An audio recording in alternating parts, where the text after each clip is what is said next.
के इस दूसरे भाग में आपका स्वागत है। आज का हमारा टॉपिक है सेहत और कर्म, हेल्थ एंड कर्मा। हमारे लिए हम बहुत सी चीजें लाइफ में हमारे कर्मों के साथ अटैच कर सकते हैं या मे भी कर्मों पे ब्लेम डाल सकते हैं। अगर आप पैसे की बात लें तो हमको लगता है कि हमारे कर्म अच्छे नहीं इसलिए हमने पैसा नहीं बनाया, या हो सकता है किसी को ये लगे कि हमने कहीं कुछ ऐसा गलत किया होगा पिछले जन्म में या इस जन्म में पहले कि हमारा पैसा नहीं बनता है। लोग फिर भी वो जोड़ तोड़ लगा लेते हैं जब बात पैसों की आती है।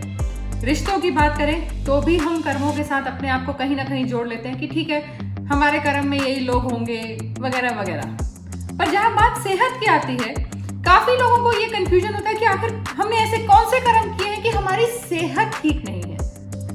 और देखा जाए तो थोड़ा ये क्वेश्चन कंफ्यूजिंग भी है कि आपने किसी का कुछ बिगाड़ा तो उसमें आपकी सेहत कैसे खराब होगी। यही सबसे इम्पोर्टेंट बात है, हमने किसी और का कुछ नहीं बिगाड़ा, हमने अपना सही नहीं किया। आप कभी फ्लाइट में ट्रैवल करते हैं तो आपको जब एयर होस्टेस या जो फ्लाइट अटेंडेंट होते हैं वो आपको बोलते हैं कि जब अगर ऑक्सीजन मास्क आए तो पहले अपने पे लगाइए फिर दूसरों पे। हम अच्छा होने के चक्कर में to be in the good books of others या किसी भी कारणवश अगर कोई बात अपने मन में हमने पाल ली और एक ही तरह का नेगेटिव इमोशन, एक ही तरह का भाव हमने अपने मन में जपना शुरू किया, इसका पूरा प्रभाव हमारे मन पे पड़ता है। वर्ल्ड हेल्थ ऑर्गेनाइजेशन WHO ने ये माना है कि 80% ऑफ डिजीज आर साइकोसोमैटिक।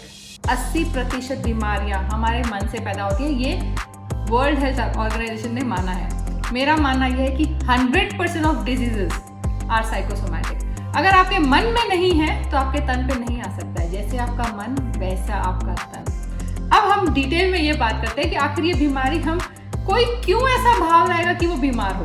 बीमारी हम कैसे क्रिएट करते हैं? जी हाँ, हम अपने शरीर में बीमारी क्रिएट करते हैं। हमको पता नहीं है पर एक सिस्टमैटिक क्रिएशन प्रोसेस है उसका। अब आप ये एक एग्जाम्पल लीजिए कि आपका किसी के साथ अगर कुछ पैसे का मनमुटाव हो गया, किसी के साथ आपके रिश्ते ठीक नहीं है, हो सकता है पर्सनल लेवल पे, हो सकता है प्रोफेशनल लेवल पे, आपके बॉस के साथ आपके रिश्ते ठीक नहीं है, आपके घर वालों के साथ आपके रिश्ते ठीक नहीं है, या आपको पैसे की बहुत तंगी और उसका बहुत स्ट्रेस है।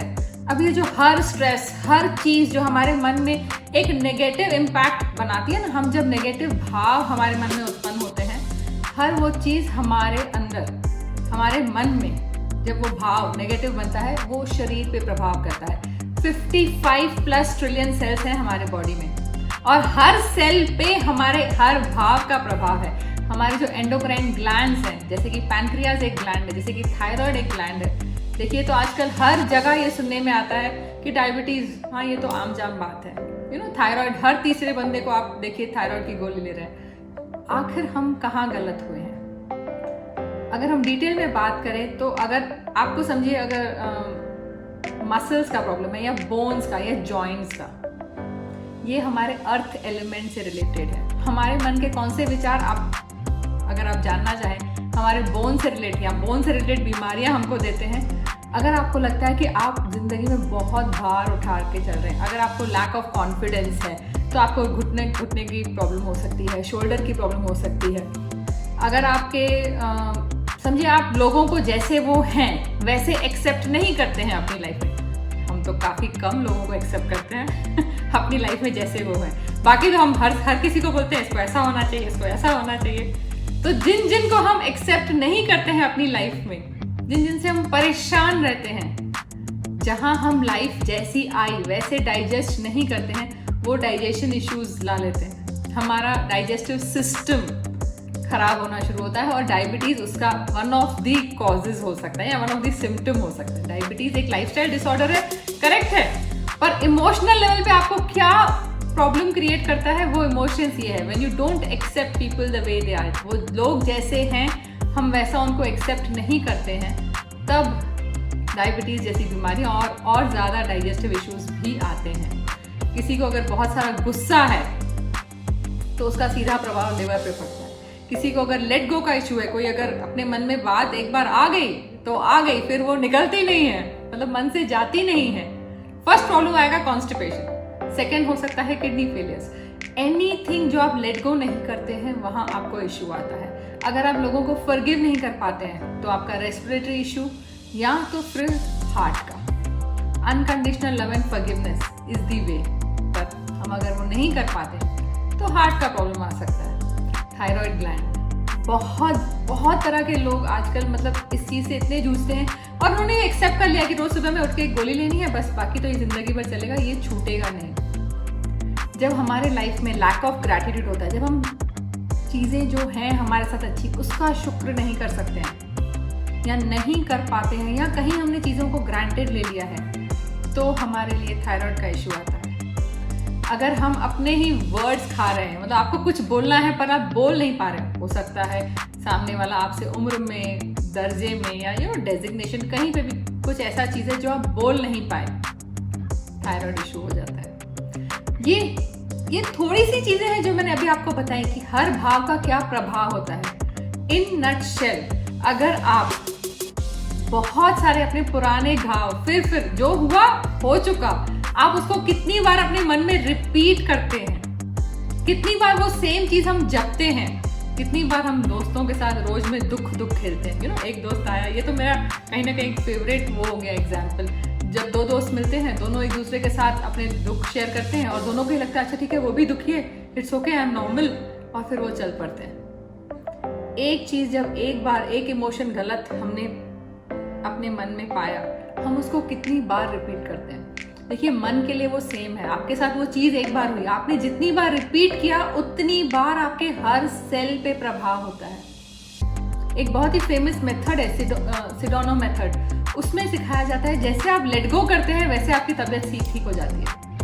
हमारी संस्कृति में तो ये इतना अच्छे से बुना हुआ है, तरह तरह की साधनाएं, सेवा करने से आपके कर्म करते हैं, सेवा करने से आपकी सेहत अच्छी रहती है, निस्वार्थ सेवा करने से सेवा लेनी नहीं पड़ती है। मेरी दादी की एक बहन, मतलब हम लोग उनको बड़ी अम्मा मासी बोलते थे, वो हमको हमेशा कहते थे, मैं बहुत छोटी थी, आप सेवा करेंगे तो आपको सेवा लेनी नहीं पड़ेगी। जब आप सेवा करते हैं तब आप इतनी कर्मों की पूंजी जमा करते हैं कि आपको सेवा लेनी नहीं पड़ेगी। देखिए सेवा लेना बहुत मुश्किल है, सच में बहुत मुश्किल है। साधना कीजिए, सेवा कीजिए। संकीर्तन हमारे कल्चर में कितना इनबिल्ट है। जिस भी कम्युनिटी में है, हर किसी में हमारा कोई ना कोई एक संकीर्तन का एक वो होता ही है कि आपने कहीं भजन गा लिया, कहीं किसी के साथ आप मिलकर सत्संग कर लिए। जब आप वो करते हैं तब आपके भाव, तब इमोशंस हमारे अच्छे से फ्लो होते हैं पूरे शरीर में, और वो बहुत इंपॉर्टेंट है। आप देखिए कहीं लोग संकीर्तन में भी ऐसे पड़े बैठे रहते हैं, उनसे नहीं हो पाता है। और वही लोग होते हैं जिनको इश्यू होता है कि मेरे को ये दुख रहा है, मेरे को पीठ दुख रही है, क्योंकि rigidity in mind brings rigidity in your body. आपका मन सख्त हो गया है, आपसे एक थैंक यू नहीं, एक भगवान को एक संकीर्तन क्या होता है, जहां हम भगवान को शुक्र करते हैं। जब वो नहीं हमसे हो पा रहा है, कहीं ना कहीं हम बड़े होने के चक्कर में बहुत ज्यादा रिजिड हो गए हैं, तो बीमारियां तो हमने खुद पाली है, खुद इनवाइट की है।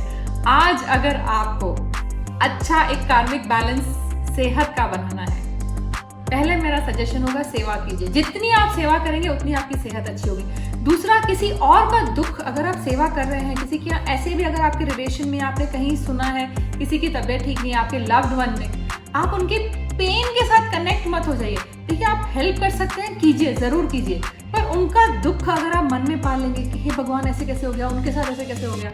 मैं समझती हूँ किसी अपने का दुख देखना ईजी नहीं होता है, पर अगर आप उनके साथ कनेक्ट हो गए और वो पेन आपने अपनी तरफ लाना शुरू कर दिया अपने भाव में, तो किसका भला होगा, ना उनका ना आपका। रादर आप वो डिजीज, आप वो बीमारी अपने अंदर ला लेंगे। तो आप सेवा कीजिए, खूब सारा संकीर्तन कीजिए, दूसरों का दुख देख के उनको जरूर मदद कीजिए, उनको बहुत सारी ब्लेसिंग्स दीजिए, पर उनके दुख के साथ कनेक्ट मत होइए। दुख वाला भाव के साथ कनेक्ट होने की जरूरत नहीं है। बहुत लोग हैं जो कहीं सेवा करने जाते हैं, अनाथ आश्रम या कहीं वृद्धाश्रम जाते हैं, तो इतने ज्यादा दुखी हो गए आते हैं। देखिए आपको इस बात का शुक्र मनाना है कि मेरे से भगवान ने ये सेवा करवाई, थैंक यू गॉड। पर उनके दुख के साथ, किसी के भी दुख के साथ, अपने फैमिली मेंबर के किसी का अगर हेल्थ इशू है, किसी के भी दुख के साथ आपको कनेक्ट नहीं होना है। और सबसे बहुत ज्यादा इंपॉर्टेंट बात, हमारे घर के लोग, जो हमारे घर में हम जिनके साथ रहते हैं, वो हमारे इमीडिएट जो रिश्ते हैं, वो हमारे सबसे बड़े कार्मिक फैक्टर्स हैं। मैंने देखा है लोग दुनिया में 1000-2000 फेसबुक पे फ्रेंड्स हैं, घर में 4 लोग हैं, 3 से बात नहीं कर रहे हैं। सेहत तो बिगड़ेगी, क्योंकि आप बात बंद कर सकते हैं, मन का कन्वर्सेशन को क्या करेंगे। आप किसी को देख के अगर मन में आया कि इसने मेरे साथ ये किया, मैं डिनाई नहीं कर रही हूँ, हो सकता है बहुत कुछ बुरा होगा, पर आखिर वही बंदा क्यों मिला है आपको, कुछ तो कार्मिक कनेक्शन है। पर अगर आप वो अपनी कार्मिक लायबिलिटी बढ़ा रहे हैं तो वो तो आपको ही भोगना है, आपका कर्म आपका weight. So please take care, सेवा कीजिए, संकीर्तन कीजिए, दूसरों की हेल्प कीजिए, पर उनके दुख के साथ कनेक्ट मत होइए। और सबसे इंपॉर्टेंट है रिश्ते, आपके घर के रिश्ते या आपके बिजनेस और ऑफिस के रिश्ते, जिनके साथ भी आप रोज में जिंदगी बिता ही रहे हैं, समझ लीजिए वो आपके कार्मिक फैक्टर्स हैं। अगर उनकी एक कही हुई बात आप रोज रिपीट कर रहे हैं या रोज कुछ एक नया बहाना आप ढूंढ ही लेते हैं कि आज इसने ये किया, मतलब आप अपनी कार्मिक लायबिलिटी बहुत बढ़ा रहे हैं और वो कहीं ना कहीं शरीर पे पक्का असर करेगा। इसका इजीएस्ट वे है, अगर कुछ होता है एक्सेप्ट, ठीक है इन्होंने जो किया इनका कर्म, मुझे क्या करना है, मुझे अपना कार्मिक लायबिलिटी बढ़ानी है। डीप ब्रीदिंग कीजिए और अपना उस टाइम का वो जो आपके माइंड में जो भाव है ना उसको रिलीज कीजिए। हर भाव आपका एक कर्म है, हर भाव एक कर्म है। आज में आपने क्या जमा किया, आइदर आपने पॉजिटिव कर्म जमा किए होंगे या नेगेटिव किए होंगे, फॉर श्योर कुछ ना कुछ तो किया ही। 60,000 थॉट्स आते हैं हमको एक दिन में, कुछ ना कुछ तो आपने जरूर जमा किया है। हमको माइंडफुल होना है, हमको ये अवेयर होना है कि ये जागरूकता हमको चाहिए कि हम आखिर कर क्या रहे हैं, जमा तो पूंजी कर रहे हैं पर कौन सी। तो वो जो पैकेज डील में जो रिश्ते मिले हैं उनके साथ अगर आप नाराज होकर बैठे हैं, कुछ भी हुआ हो, देखिए मैं उसमें पढ़ना ही नहीं चाहती हूँ कि आपके साथ क्या हुआ है, हर किसी के साथ कुछ ना कुछ लगा हुआ है, पर आप उसको कैसे हैंडल कर रहे हैं विल डिसाइड कि आपकी कैसी सेहत होगी। हेल्थ इंश्योरेंस की नहीं, मैं हेल्थ अश्योरेंस की बात कर रही हूँ। अगर आपके भाव सब सेट हैं, if you are sorted within your mind, तब आप अच्छी सेहत का एक्सपेक्टेशन रख सकते हैं। और आज का सबसे हॉटेस्ट वर्ड इज इम्यूनिटी। आपकी इम्यूनिटी सबसे ज़्यादा कॉम्प्रोमाइज होती है, सबसे ज़्यादा आप रिस्क पे होते हैं अगर आपका मन वीक है, अगर आपके इमोशंस, आपके भाव नेगेटिव हैं, अगर आप हर दूसरा बंदा आपको लगता है कि ये सही नहीं है, ये सही नहीं है, ये सही नहीं है, मन में बहुत सारा कन्वर्सेशन हो गया, मुंह से आप क्या बोलते हैं इससे फर्क ही नहीं पड़ता है। तो प्लीज बी माइंडफुल और अपनी सेहत का बहुत अच्छा ख्याल रखिए। अब आपने यहाँ तक वीडियो देखा है, मैं उम्मीद करती हूँ अच्छा लगा है। Remember to subscribe for this channel and press the bell icon. Thank you.